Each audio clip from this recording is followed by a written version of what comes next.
Bismillahirrahmanirrahim. Tarbiyatu wa wafatu jadihi, pendidikan Nabi dan kematian wafatnya datuk beliau. Wafat ya, bukan mati.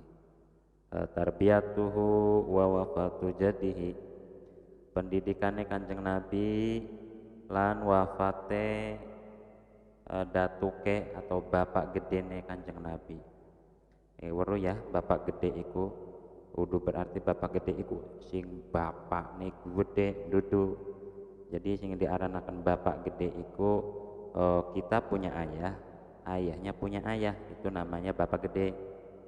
Berarti anaknya bapak gede bapak cilik luduk ya, bapak gede iku namanya kakek. Datuk lah, datuk. Qama bitarbiyati ba'da wafati ummihi jadduhu Abdul Muttalib wa kana yuhibbuhu aktsara min hubbihi li auladih. Qama bitarbiyati ba'da wafati ummihi, yang mengurus pendidikan Nabi sesudah ibunya meninggal dunia tentunya. Abdul Muttalib ialah kakeknya Nabi, yaitu bernama Abdul Muttalib. Wa kana yuhibbuhu, wa kana Abdul Muttalib iku demen. Abdul Muttalib cinta kepada Nabi lebih daripada cintanya kepada anak-anaknya sendiri. Paham ya? Jadi Abdul Muttalib ini kan punya anaknya Abdullah, Abi Lahab, Abi Thalib, termasuk Hamzah. Ketika mengasuh Nabi, Abdul Muttalib ini cintanya lebih dari anaknya sendiri. Paham ya? Jadi lebih cintanya kepada anaknya, lebih cinta daripada anaknya sendiri. Bahkan seperti anak sendiri, lebih cintanya. Sama ketika Nabi Yakub punya anak, tentu yang namanya bapak ke anak pasti sayang. Kemudian walamma balagha umruhu sallallahu alaihi wasallam tamaniya sanawatin mata jadduhu. Ketika umur Kanjeng Nabi 8 tahun, meninggallah datuknya sesudah ia menanggung pemeliharaan Nabi selama 2 tahun. Nah, jadi ketika Nabi Muhammad umurnya 8 tahun ya, meninggal kakeknya. Berarti mengasuhnya berapa tahun kakeknya? 2 tahun. Karena pas waktu 6 tahun ibunda meninggal, ibundanya Nabi meninggal. Kemudian meninggal lagi kakeknya ketika Nabi berusia 8 tahun, berarti 2 tahun mengasuh Nabi. Subhanallah, betapa pedihnya Kanjeng Nabi. Dari awal tidak melihat ayah kandungnya. Ketika berusia 6 tahun berniat berziarah, ternyata wafat juga ibundanya. Kemudian diasuh oleh pelayan ayahnya Ummu Aiman. Kemudian diasuh lagi oleh datuknya, oleh kakeknya Abdul Muttalib selama 2 tahun semenjak wafatnya ibunda Nabi Muhammad. Kemudian setelah 8 tahun meninggal.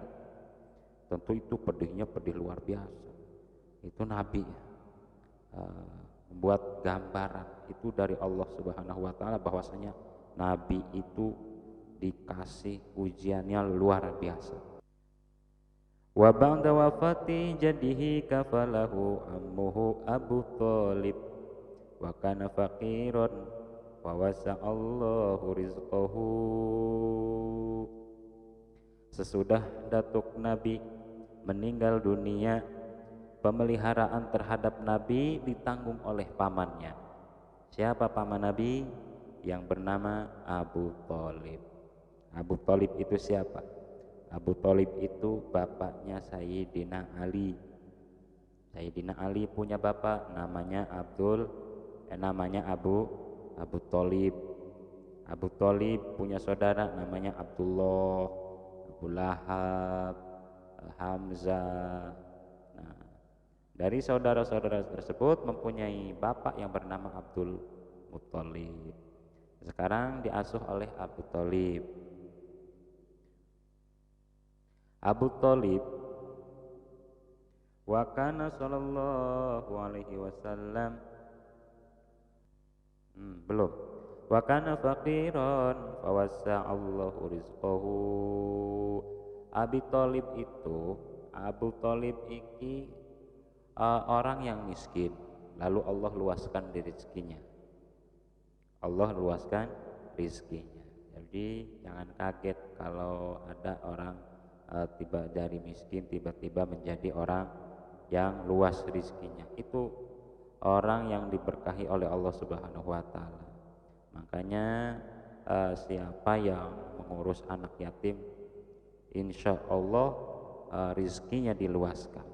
Ya, karena Nabi ini adalah seorang yang yatim, bahkan yatim piatu, tidak punya ayah dan ibu. Abi Thalib yang dulunya adalah orang yang fakir, orang yang miskin, lalu Allah luaskan rezekinya. Lawan sebab mengasuh kanjeng Nabi Muhammad sallallahu alaihi wasallam. Wa kana sallallahu alaihi wasallam fi muddati kafalati ammihi qani'an bima qasamahu Allah wa yassarahu lahu. Nabi Muhammad dalam masa tanggungan pada paman beliau, pada masa tanggungan Abi Thalib, ngerasa cukup dengan apa-apa yang Allah bagikan kepada beliau, dan Allah memudahkan baginya untuk mengurusi Nabi Muhammad yang tadinya biasa-biasa, tapi ketika mengurus Nabi menjadi luar biasa. Dan itu sekejap tentang tarbiyatu wa wafatu jadihi, pendidikan Nabi dan wafatnya kakeknya Nabi. Insya Allah pengajian akan dilanjutkan segera. Wassalamualaikum